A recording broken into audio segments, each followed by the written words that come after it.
Hello, I'm Emma-Louise Coffey and you're welcome to the Dairy Edge, the Teagasc Dairy podcast. We're bringing you the latest information, insights and opinion to improve dairy farm performance. On this week's episode, with ground conditions still causing issues for farmers, I will be getting tips and advice from nutritionist Brian Garry on feed requirements. But first I spoke to soil expert James Humphreys about soil saturation and its implications. If we take a soil, typically it's between around 50 and 60% solid material. That's the sand, the silt and the clay and the organic matter that make up the soil.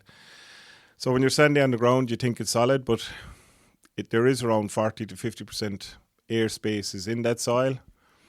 And what soil saturation then tells you is the degree to which those air spaces are filled with water.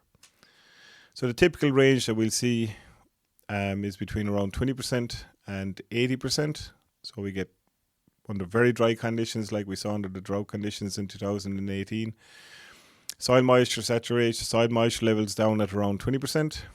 Under the very wet conditions we've seen in recent times, it can go up to around 80%. So the soil is never completely saturated with water as such. There's always some air in the soil, 20% at the present time, and that's the typical range. What we're seeing out on the ground, like in John McNamara's farm, they were talking about soil saturation of 75%. Like they're very wet conditions, similar to what we're seeing in Salahead. And generally, when you're at that, it's too wet to put cows out to grass. Measurements we've taken, say here in Moore Park, they're much lower, down 50-60%. And at those conditions, under those soil moisture conditions, you're not really going to do the same amount of damage. Because when the soil gets wet, as you know, the particles, they more or less begin to float. And so they don't have the same consistency. The ground is much softer, of course. So when the cow's hooves hit that ground, they can do an awful lot more damage.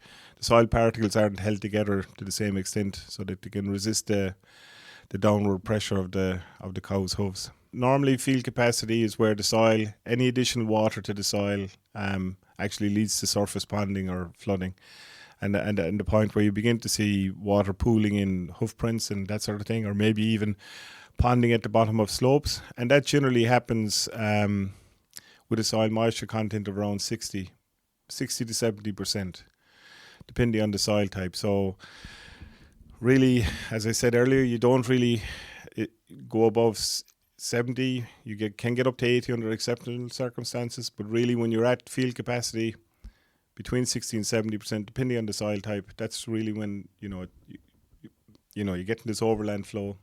You mentioned that in Moore Park they're at 50 to 60, and say in Salahead you're more in the range of 75 to 80. What is the tipping point for actually getting out to grass and grazing, or getting out to grass and just doing damage?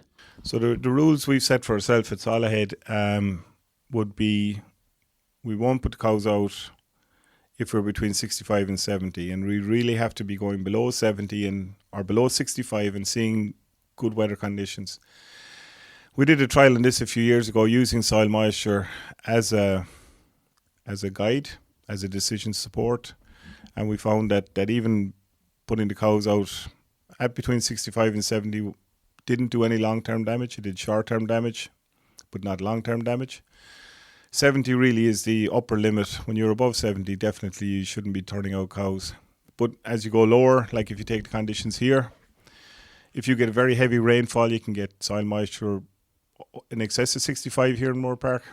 But generally that clears down to less than 60 relatively quickly because it's a free draining soil. So you'll see a lot of cows out around here in Moore Park and in surrounding farms because of those conditions. When you're dealing with Salahead, where the same drainage capacity doesn't exist, we have two big problems in Salahead. One is slow drainage. The second is a very shallow water table. So the water table comes to the surface very quickly in Salahead. And the soil moisture probe gives us a measure of that. But, once you're below 65, once you're down at 50, you're doing no damage at all. Even 50 would be the conditions where if you try to push your heel into the ground, you'll just about barely make a mark, which are ideal grazing conditions. That's the kind of rules that we look at. So below 65, acceptable for grazing. The closer you get to 50, the more acceptable, the better it is.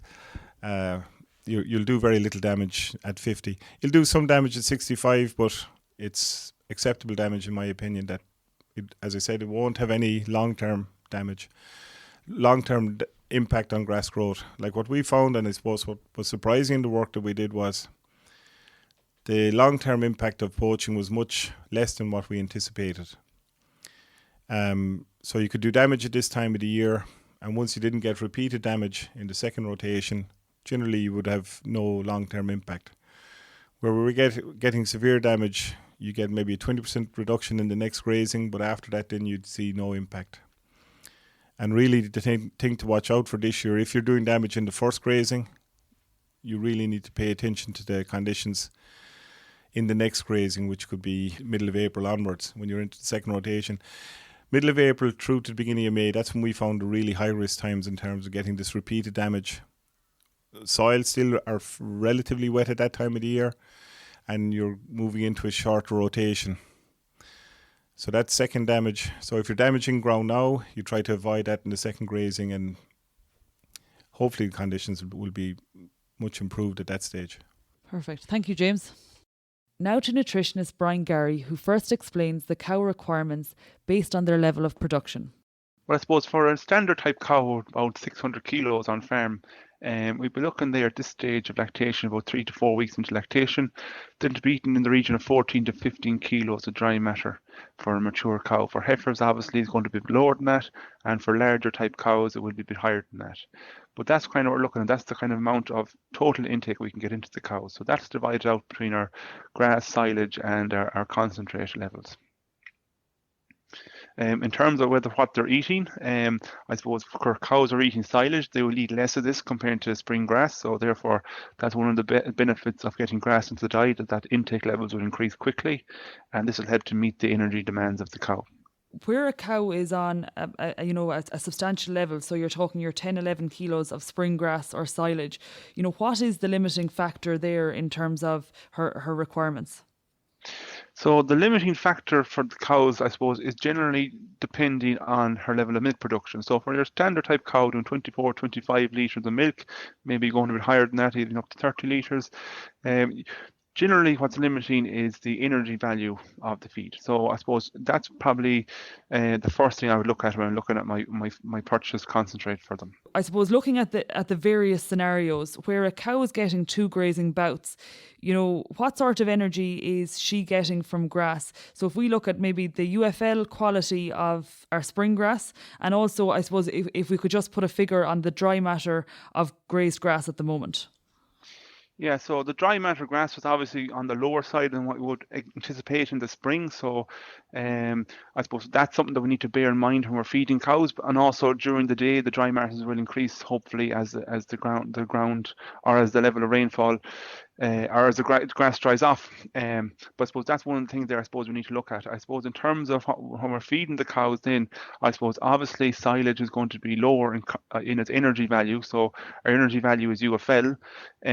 And we talk about energy values there for silage, for good silage up from 0.85 maybe, for average silage about 0.7 to 0.8 or 0.75 to 0.8 of UFL per kilogram of dry matter. And in Anton, I suppose lower than 68 DMD, you're talking there roughly around 0.7 or lower. So from that point of view, we're trying to maximise our high quality silage into the cows this time and then supplement them accordingly with that. And in terms then of grazed grass, what sort of UFL value are you seeing in spring grass at the moment? Spring grass, I suppose, is probably the most nutritious feed we'll have on our farms at any time of the year. So from an energy point of view, it's generally coming in at 1.1 to 1.05 UFLs, which is comparable, if not better, than a kilogram of air-dried barley. So from that point of view, there's no feed that's probably as cheap that is as high energy value as spring grass. If a cow is getting out for 2 grazing bouts, so she's getting out for say 3 hours in the morning and then she's brought off the ground to minimise damage, and the same thing then occurs in the afternoon after the afternoon milking, should she be getting silage when she's in off the ground?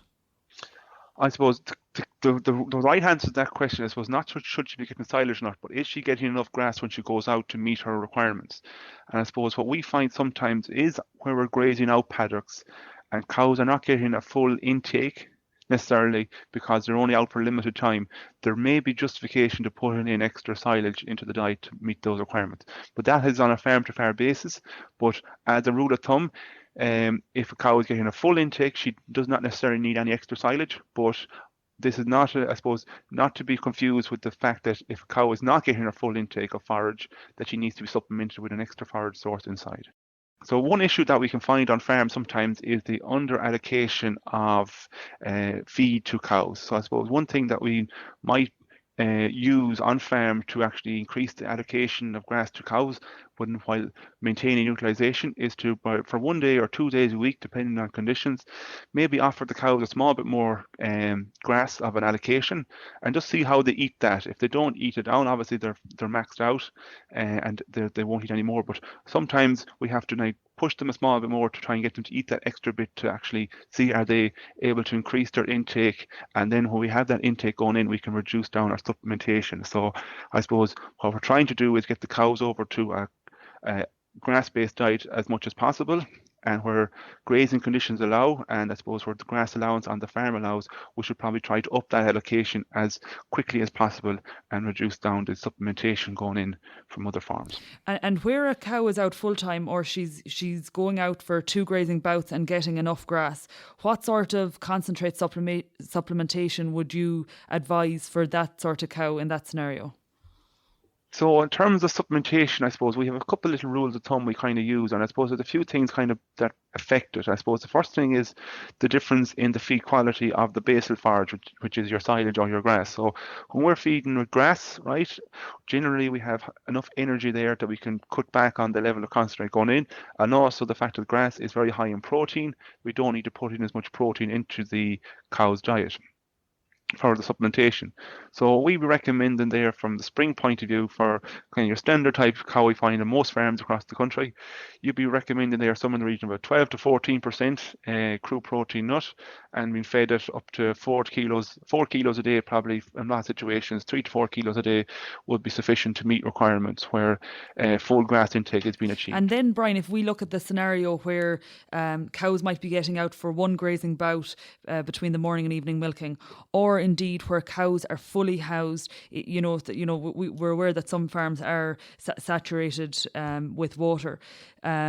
You've looked at very good quality silage having a UFL value of maybe 0.85, and say your 70 DM silage having maybe a UFL of 0.75 to 0.8. What sort of concentrate requirement is there for that type of cow?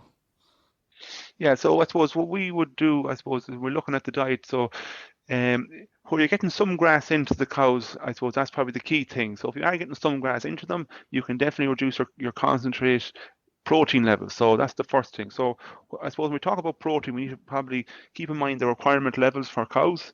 And generally a cow requires about 17% crude protein, 16 to 17% crude protein in the spring. So spring grass is easily often in excess of 22, 23, 24 and higher in terms of crude protein. So where that's making up a large proportion of the diet, we can cut back the protein. So for supplementing those cows that are getting a small amount of grass, they can cut back on the protein. So for cows that are inside by night and out by day, generally recommended they are 14 to 16% crude protein nut, and probably feeding there the region of 4 to 6 kilos depending on the level of grass intake and so forth. And then full-time silage, Brian?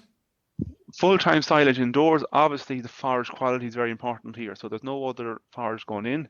So where silage quality would need to be in the 70s here to be able to justify and maintain cow condition. So where that is the case, we're recommending in the region between 5 to 8 kilos would be probably a safe enough bet, probably in the higher side of things if you have slightly poor silage, which can put a lot of pressure on the cow's digestive system if not implemented correctly. So I suppose one of the key things there, I suppose, is the cost saving, but also maybe the reduction of the risk factors of acidosis by getting them out to grass as well. So we'll be talking there for indoors, we'll be talking in the region of 18 to 20% crude protein. So the danger can be sometimes that if you haven't got enough energy in your forage to use the protein coming from your nut, then sometimes you can lead to excess body condition mobilization, which will strip condition off cows a lot quicker than what you might like for milk production in the spring. So we'd be cautious enough about recommending high levels of meal at high protein levels to cows and average quality silage, because it's not going to end well for the cows, because they will burn off more condition to use that protein.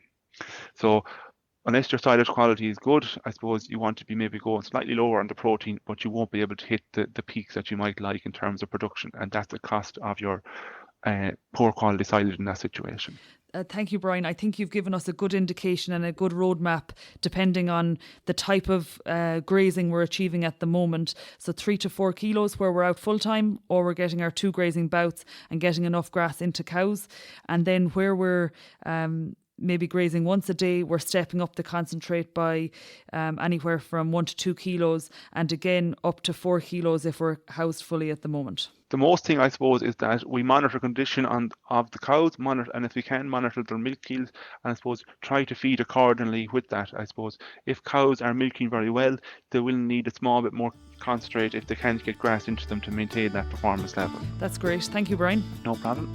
That's it for this week's episode of the Dairy Edge podcast, and my thanks to James Humphreys and Brian Garry for joining me on this week's show. Don't forget to rate, review and subscribe to the podcast.